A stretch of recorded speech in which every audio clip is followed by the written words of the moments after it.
बिस्मिल्लाहिर्रहमानिर्रहीम। मैं रशीदुल ज़फ़र और आज मैं आपको दहम जमात उर्दू सिलेबस सीरीज़ का मैं आगाज़ कर रहा हूँ और उसमें आज सबक नंबर 2 है नज़रिया पाकिस्तान। ठीक है, और नज़रिया पाकिस्तान सबक आप लोगों के लिए बहुत इंपॉर्टेंट है। डॉक्टर ग़ुलाम मुस्तफ़ा ख़ान ने ये लिखा है और इसकी सिनफ़ अदब है मज़मून।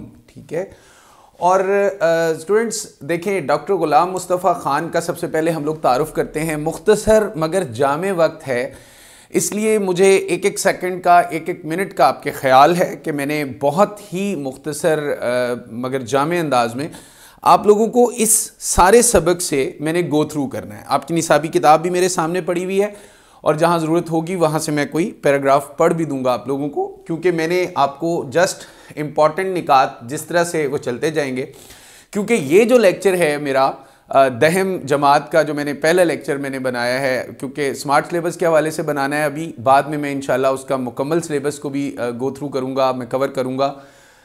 तो उसमें जो ये वाला जो ये लेक्चर है जो मैं अपलोड कर रहा हूँ, जो मैं बना रहा हूँ आपके सामने, इस लेक्चर में मुसन्निफ़ का तारुफ़ होगा, ज़ाहिर बात है MCQs वगैरह के लिए, और सबक के अहम निकात होंगे, ज़ाहिर बात है MCQs के लिए और खुलासे के लिए। ठीक है, वो बड़े इंपॉर्टेंट होंगे। लेकिन जो अगला लेक्चर मेरा आएगा वो अहम नसर पारों की जो है वो तशरीह और इसके अलावा मशकी सवालात और उनके जवाब के हवाले से होगा। तो अगला लेक्चर भी ज़रूर देखिएगा इस लेक्चर को देखने के बाद, और इस लेक्चर को अच्छे तरीके से समझिएगा भी, सुनिएगा भी। ठीक है, तो स्टूडेंट्स, डॉक्टर ग़ुलाम मुस्तफ़ा ख़ान 1912 में पैदा हुए और 2005 में इनका इंतकाल हुआ। जबलपुर में इनकी जो है वो पैदाइश हुई। जबलपुर इंडिया का एक शहर है, ठीक है, इंडिया का शहर है, और वहाँ पे इनकी पैदाइश हुई। 1928 में इन्होंने इस्लामिया हाई स्कूल जबलपुर से जो है 9वीं जमात पास की और फिर अलीगढ़ चले गए। ठीक है, और अलीगढ़ में इनकी तालीम का फिर सही तरीके से जो है वो अरूज आया। इन्होंने अलीगढ़ यूनिवर्सिटी से स्टूडेंट्स LLB किया। LLB वकालत की डिग्री को कहते हैं, और उसके बाद MA उर्दू और MA फ़ारसी किया। ये मैंने फ़ारसी लिखा हुआ है, ये उर्दू लिखा हुआ है। MA उर्दू किया और MA फ़ारसी इन्होंने किया। उसके बाद स्टूडेंट्स PhD उर्दू किया, यानी कि उर्दू में डॉक्टरेट की डिग्री हासिल की, और उसके बाद DLET की डिग्री हासिल की। डॉक्टर ऑफ लेटर्स कहते हैं, डॉक्टर ऑफ लिटरेचर कहते हैं इसको। DLET जो आपके यहाँ पे लिखा हुआ है, इसको कहते हैं डॉक्टर ऑफ लिटरेचर। ये PhD से भी आगे की जो है वो डिग्री है। लेक्चरर बने डिग्री कॉलेज अमरोती में, अमरोती इंडिया के शहर, वहाँ पे इन्होंने बतौर किंग एडवर्ड कॉलेज में इन्होंने बतौर लेक्चरर आगाज़ किया, अमली ज़िंदगी का आगाज़ किया। स्टूडेंट्स, उर्दू कॉलेज कराची में ये पढ़ाते रहे, उससे वाबस्ता रहे, सदर शोबा उर्दू रहे सिंध यूनिवर्सिटी के, और इसके अलावा इनकी जो तहरीरें थीं वो सादा थीं और जो है बिल्कुल सलीस थी और आम फहम थी। इन्होंने मज़हब, पाकिस्तानियात, अदब, तसव्वुफ़ और अखलाक जैसे मौज़ूआत पे लिखा। और दूसरा ये कि इनकी तहरीरें मुअर्रब और मुफर्रस होती थी। अब मुअर्रब और मुफर्रस को समझ लें कि इनकी तहरीरों में अरबी और फ़ारसी के अल्फाज का इस्तेमाल काफ़ी होता था। तो ये एक इल्मियत वाली शख्सियत की निशानी होती है, ये एक आलिम फाजिल शख्सियत की निशानी होती है। अरबी, उर्दू, अंग्रेज़ी में इन्होंने 100 से ज़ायद किताबें लिखी स्टूडेंट्स, और सितारा इम्तियाज़ मिला इनको, हुकूमत ने सितारा इम्तियाज़ दिया। मुख्तलिफ़ अदबी तहरीकों, अदबी तंजीमों की तरफ से इनको नकूश अवार्ड मिला, इकबाल अवार्ड मिला, और निशान सपास जैसे एजाज़ात से इनको नवाजा गया। और इनकी जो मज़ीद कुतुब यहाँ पर लिखी हुई हैं, सैयद हसन गज़नवी हयात और कारनामे, और सराजुल बयान, इकबाल और कुरान, और तनकीद व तहकीक जो है वो अहम है।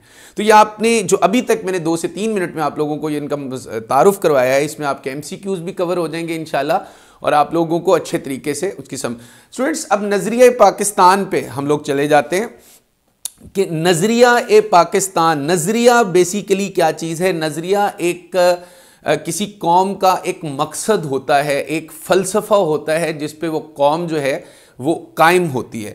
ठीक है, तो हम लोग अगर यहाँ से शुरू करते हैं कि पाकिस्तान का नज़रिया 2 कौमी नज़रिया था। 2 कौमी नज़रिया क्या था? अब इस सबक का जो बेसिक जो मॉड है वो यही है कि तलबा को नज़रिया पाकिस्तान के मफहूम से आगाह करना।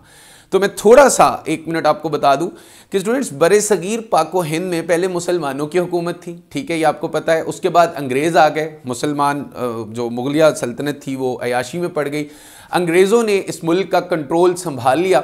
और उसके बाद जब अंग्रेज़ वापस जाने लगे, तहरीकें चली, हिंदुओं ने और मुसलमानों ने आज़ादी की तहरीकें शुरू की, तो वो हिंदुओं का ख्याल था या अंग्रेज़ों का भी ये ख्याल था कि हम इन सारी कौमों को ये मुल्क दे के हम चले जाते हैं। लेकिन मुसलमानों ने अंग्रेज़ों को ये बावर कराया और मुसलमान सर सैयद अहमद ख़ान से ये दो कौमी नज़रिया जो है वो चला। उससे पहले भी दो कौमी नज़रिए का वजूद था। फिर कायद आज़म और अल्लामा इकबाल जैसे लोगों ने, शख्सियतों ने, लीडरों ने दो कौमी नज़रिए को मज़ीद परवान चढ़ाया और इसके बारे में बताया कि दो कौमी नज़रिए से मुराद है कि मुसलमान अपनी एक जुदागाना जो है वो एक हैसियत रखते हैं और हिंदू जो हैं वो छूत छात और बुत परस्ती की कैफियत में मुब्तला हैं। लिहाजा मुसलमानों का और हिंदुओं का आपस में इकट्ठे रहना मुश्किल है।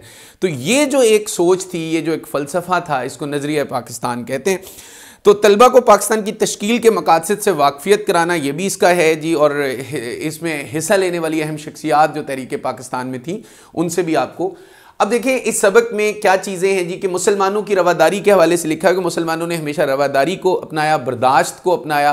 अकबर बादशाह ने भी यूं ही किया। जो अकबर बादशाह का दौर था, अकबर बादशाह ने स्टूडेंट सारे लोगों को खुश करने की कोशिश की, काफरों को हिंदुओं को, सिखों को और मुसलमानों को इकट्ठा खुश। तो उसने दीन इलाही का जो है वो इजाद किया था। काफराना तौर तरीके राइज हो गए।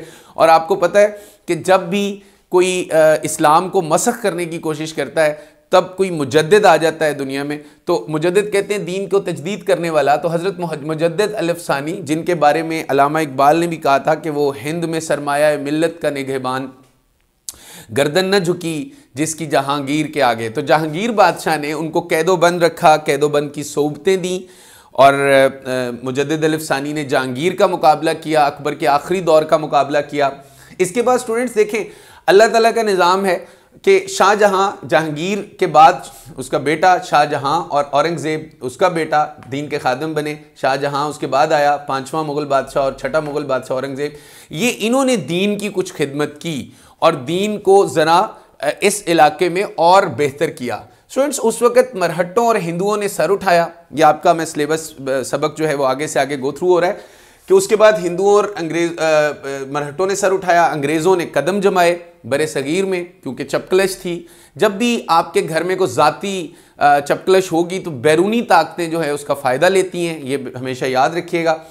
तो बरे सगीर में दाखिल हो गए। हैदर अली और सुल्तान टीपू ने उनका जमकर मुकाबला किया और लेकिन मसला ये हुआ कि अफ़गानिस्तान, तुर्की और फिर फ्रांस का भी जो है अपने साथ शामिल करने की उन्होंने कोशिश की सुल्तान टीपू ने, लेकिन दूसरे मुल्क के सरदारों ने और इवन किसी ने भी उनकी मदद नहीं की। और फ्रांस से भी मदद मांगी थी अंग्रेज़ों के ख़िलाफ़, लेकिन वो मदद बर वक्त नहीं पहुँच सकी। तो इन लोगों ने जो अल्लामा इकबाल ने भी सुल्तान टीपू को कहा था कि वो हमारे तरकश का आखिरी तीर था। शाह वलीउल्लाह और उनके पोते शाह इस्माइल और सैयद अहमद बरेलवी ने स्टूडेंट्स तहरीकें शुरू की, अखलाकी और माशरती बुराइयों को ख़त्म करने के लिए उन्होंने तहरीकें शुरू की और उनके पोते ने इस काम को जारी रखा। सैयद अहमद बरेलवी ने जो है वो अपनी जानें कुर्बान की और सिखों के ख़िलाफ़ एक जिहाद जो है वो स्टार्ट किया। तो स्टूडेंट्स चुनाचे 1857 जो है ईस्वी में जंग आज़ादी में मुसलमानों ने अपनी फिर कदम जमाने की कोशिश की, लेकिन अंग्रेज़ों का इक़्तिदार इतना मुस्तहकम हो चुका था कि उन्होंने जो मुसलमान कामयाबी हासिल नहीं कर सके। ऐसे दौर में स्टूडेंट सर सैयद आए। देखें, सर सैयद ने अंग्रेज़ों से मुफाहमत और कौम की इस्लाह की तरफ तवज्जो दी। ठीक है, यहाँ पे उन्होंने अखलाकी और तहजीबी तवज्जो दी और उसके बाद उन्होंने कहा कि अंग्रेज़ों के साथ मुफाहमत की जाए और वैसे भी जो है दुश्मन ताकतवर हो तो फिर कहते हैं ना कि उसके साथ मुफाहमत जो है वो बनती है, ना कि अपना नुकसान कर ले इंसान। तो ये सर सैयद अहमद ख़ान ने इस कौम को बहुत अच्छी डगर दी और बहुत अच्छी राह पे निकाला और इनको इंग्लिश की तरफ लेके आए और अलीगढ़, तहरीक अलीगढ़ जो है वो स्टार्ट की। इसके बाद स्टूडेंट्स 1885 में कांग्रेस का क़याम अमल में आया और मुस्लिम लीग का क़याम अमल में आया जनाब 1906 में। और इस दौरान में उन्होंने लिखा हुआ है कि मुसलमानों को उनके कारोबार से महरूम कर दिया गया, सरकारी मुलाजमतों पर काबिज़ हो गए। सर सैयद ने मुसलमानों को हिंदुओं की कांग्रेस और उनकी सियासत से अलहदा रखने की कोशिश की और फिर एक दोस्त मौलाना मोहम्मद कासिम ने देवबंद में मुसलमानों को दीनी तालीफ की तरफ जो है वो राग़िब किया। लेकिन 1906 में मुस्लिम लीग कायम हो गई, ये ढाका में कायम हुई थी और सर सैयद के एक दोस्त ने बनाई, नवाब वक़ारुल मुल्क ने। तो स्टूडेंट्स उसके बाद तकसीम बंगाल का वाक़या पेश आया, लेकिन फिर उसकी तनसीख कर दी गई। इसके बाद पहली जंग अज़ीम का वाक़या है, लिखा हुआ है डॉक्टर ग़ुलाम मुस्तफ़ा ने, और पहली जंग अज़ीम छिड़ गई। अंग्रेज़ का मुकाबला जर्मनी से हुआ, तुर्की ने जर्मनी का साथ दिया, अंग्रेज़ तुर्की के ख़िलाफ़ हो गए, उन्होंने तुर्की के हिस्से बखरे कर दिए।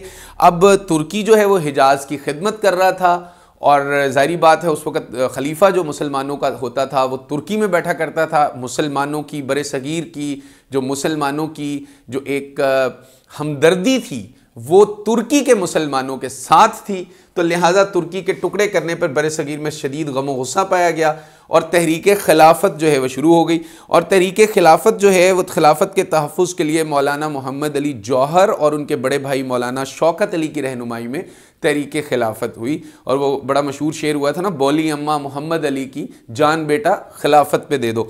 तो उस ज़माने में जब मुसलमानों की तहरीकें शुरू हुई, ज़ाहिरी बात है हिंदू बरहमन, हिंदू जो हैं वो तेज़ कौम है, तेज़ तरार कौम है, चलाक कौम है, मकार कौम है, तो उन्होंने क्या किया जी, उन्होंने अपनी तहरीकें शुरू कर दी। हिंदुओं ने शुद्धि की तहरीक और संगठन की तहरीक। शुद्धि की तहरीक ये थी जिसमें मुसलमानों को जो है वो हिंदू मज़हब की तरफ जो है राग़िब किया जाता था, डरा के, धमका के, लालच दे के या किसी और तरीके से। और संगठन में ये किया जाता था कि मुसलमानों को वैसे ही कत्ल कर दिया जाता था। तो ये उन्होंने तहरीकात शुरू की, उनके बस में और कुछ नहीं था। लिहाजा 1928 में स्टूडेंट्स नेहरू रिपोर्ट पेश की गई, जिसमें हिंदुओं ने अपनी मफाद के तहत ये रिपोर्ट थी और उसमें मुसलमानों के लिए कोई ऐसा ख़ास। इलाहाबाद में अल्लामा इकबाल की अलहदा वतन की तजवीज़, एक स्टूडेंट्स 1930 में मुस्लिम लीग के इलाहाबाद वाले इजलास में अल्लामा इकबाल ने मुसलमानों के लिए अलहदा वतन की एक तजवीज़ पेश की आगे जाके, और फिर कायदे आज़म मुस्लिम लीग के मुस्तकिल सदर चुन लिए गए। यह आपका यहाँ पे लिखा हुआ है कि 4 साल के बाद जब कायदे आज़म मोहम्मद अली जिन्ना ने मुस्लिम लीग की सदारत का मुस्तकिल तौर पर ओहदा जो है वो कबूल किया, तो उन्होंने इस तजवीज़ को अमली जामा पहनाने की कोशिशें तेज़ कर दी। आखिरकार 23 मार्च 1940 को करारदाद पाकिस्तान, जिसको करारदाद लाहौर भी कहा जाता है, वाज़ेह तौर पे ऐलान किया जो है इस करार के जिन इलाकों में मुस्लिम अक्सरियत है वहाँ एक आज़ाद मुस्लिम रियासत कायम कर दी जाए। तो स्टूडेंट्स आगे आपके सबक में जो मेन थॉट उन्होंने लिखा हुआ है कौमियत के हवाले से, कि यहाँ ये समझ लेना ज़रूरी है कि दुनिया में कौमियत की तश्कील की 2 बुनियादें हैं। तश्कील कहते हैं बनावट को, शक्ल देने को। एक मगरबी मुफक्किरीन ने कायम किया और एक हज़रत मोहम्मद सल्लल्लाहु अलैहि वसल्लम की कायम करदा कौमियत है। अब सुन ले कि मगरबी मुफक्किरीन ने जो कौम का तस्वर दिया वो ख़ानदानी, नस्ली और कबाइली बुनियादों पर दिया, कि ख़ानदान, नस्ल और कबाइल और जोग्राफियाई बुनियादों पे उन्होंने दिया। लेकिन जो हज़रत मोहम्मद सल्लल्लाहु अलैहि वसल्लम ने जो वतन का तस्वर दिया, जो कौम का तस्वर दिया, वो इंतहाई ज़बरदस्त है। और वो मिल्लत इस्लामिया की तश्कील करते वक्त जो हज़रत मोहम्मद सल्लल्लाहु अलैहि वसल्लम ने तस्वर दिया वो मगरिब के तस्वर से बिल्कुल जुदा है।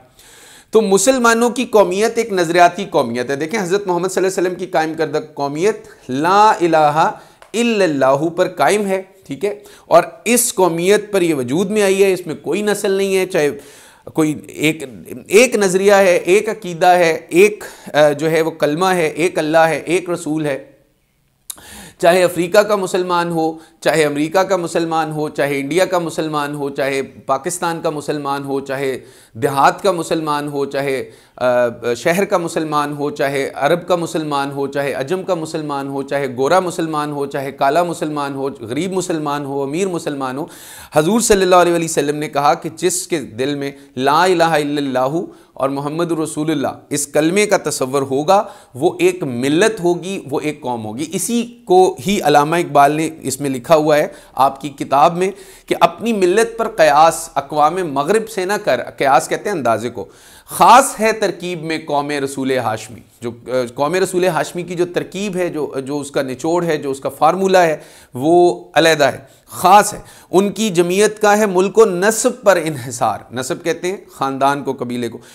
कुव्वत मज़हब से मुस्तहकम है जमीयत तेरी, अपनी मिल्लत पर कयास अक़वाम मगरिब से न कर। ख़ास है तरकीब में कौम रसूल हाशमी और उनकी जमीयत का है मुल्क व नस्ब पर इन्हिसार और कुव्वत मज़हब से मुस्तहकम है जमीयत तेरी। तो स्टूडेंट्स, जनूबी एशिया के मुसलमान हर रंग और हर नस्ल से हैं। हिंदू कौम जो है वो ज़ात पात, छूत छात और बुत परस्ती के बंधनों में जकड़ी हुई थी उस टाइम, और मुसलमानों की एक जुदा गाना कौमियत थी। इसको आप लोग बहुत अच्छे तरीके से समझते हैं। नज़रिया पाकिस्तान का मकसद क्या था? और नज़रिया पाकिस्तान का मकसद था जी कि इस्लामी उसूलों की तरवीज व इशाअत, अखुवत, मुसावात, अदल, दयानत, खुदा तरसी, इंसानी हमदर्दी और अज़मत किरदार, इस वजह से ये पाकिस्तान जो है वो हासिल किया गया था। नज़रिया पाकिस्तान का मकसद स्टूडेंट्स एक हुकूमत कायम करना नहीं था, क्योंकि मुसलमानों की हुकूमतें एशिया और अफ्रीका वगैरह में मौजूद थी। डॉक्टर गुलाम मुस्तफ़ा कितनी ज़बरदस्त बात कर रहे हैं। लेकिन असल मकसद ये था कि पाकिस्तान में इस्लामी उसूलों की जो है वो तरवीज व इशाअत की जाए। जारी बात है स्टूडेंट्स, मुस्लिम अक्सरियत थी, कायदे आज़म की क़यादत थी, और हिंदुओं को यह फैसला नागवार ही गुजरना था। जारी बात है हिंदू जो है वो मुसलमानों के वैसे ही बहुत खिलाफ थे, तो उनको तो नागवार ये वाक़या गुजरना ही था। पाकिस्तान का बनना, पाकिस्तान मार्ज़ वजूद में आया, पाकिस्तान का क़याम हुआ। पाकिस्तान ने अपने क़याम से लेके अब तक बहुत तरक्की की है, दुनिया के अहम मुल्कों में आ गया है, अब तो एटमी ताकत भी बन गया है। तो पाकिस्तान की तरक्की और जो है वो हमारे हर वक्त पेश नज़र रहनी चाहिए, और इसकी बदौलत पाकिस्तान को ज़्यादा मुस्तहकम और शानदार बना सकते हैं हम लोग। तो स्टूडेंट, नज़रिया पाकिस्तान को हमेशा हमने पेश नज़र रखना है। नज़रिया पाकिस्तान यही है कि हमने पाकिस्तान इसलिए हासिल किया था कि इस्लाम के उसूलों की और इस्लाम के तमाम फ़ैसलों की जो है यहाँ पे तरवीज व इशाअत की जाए, और इस्लाम के मुताबिक जिस तरह मदीने की रियासत का एक तस्वर था वैसा हम लोग यहाँ पे रहें। तो नज़रिया पाकिस्तान का मकसद पाकिस्तान को एक इस्लामी और फलाही ममलिकत बनाना था। फलाही ममलिकत कहते हैं जो फलाह मतलब लोगों के फ़ायदे के लिए, बहबूद के लिए, और दूसरी कौमों में इसका इम्तियाज़ यही है कि हम हर किस्म की ग्रोह बंदियों से बालातर होकर तमाम पाकिस्तानियों की फलाह व बहबूद की कोशिशें करें। ठीक है। और स्टूडेंट्स, आखिरी इसकी लाइनें कुछ मैं पढ़ रहा हूँ कि अगर हमने नज़रिया पाकिस्तान को पेश नज़र रखा और अपनी सीरत और किरदार को इसके मुताबिक ढालने की कोशिश की, तो दुनिया की दूसरी कौमों में भी हमें इम्तियाज़ हासिल होगा, और हम इस्लामी असूलों की रोशनी में पाकिस्तान को तवाना, मुस्तहकम, शानदार और पुरअज़मत बनाने में पूरी तरह से कामयाब होंगे इंशाअल्लाह। तो स्टूडेंट्स, ये आज का सबक था, और इसमें मैंने आपको इस सबक के अहम निकात को और इस सबक से आपको गो थ्रू किया है कि यानी कि कम वक्त में अगर आपने ये सबक नहीं पढ़ा हुआ तो आप, जिस तरह कुछ स्टूडेंट्स होते हैं जो स्कूल्स में नहीं जाते या प्राइवेटली पढ़ रहे होते हैं, तो उनके लिए ये इंतहाई इम्पॉर्टेंट जो है वो लेसन है कि आप लोग इसको सुन लें, और मुख्तसर और जामे वक्त में आप लोगों को इस सारे सबक का जो है मेन थीम जो है वो पता लग गया है, मरकज़ी ख्याल पता लग गया है, इसके अहम निकात पता लग गए, मुसन्निफ़ का तारुफ पता लग गया है, इसकी सिन्फ पता लग गई है। ठीक है। और अगला लेक्चर जो है उसका वेट करें। अगले लेक्चर में मैं आपको इस सबक के मशकी सवालात जो 10 नंबर के आते होते हैं पेपर में, और अहम नसर पारे इस सबक में से जो कि इम्पॉर्टेंट हैं, उनके हवाले से मैं आप लोगों को बताऊँगा। अपना ख्याल रखिएगा। Thank you so much. अल्लाह हाफिज़।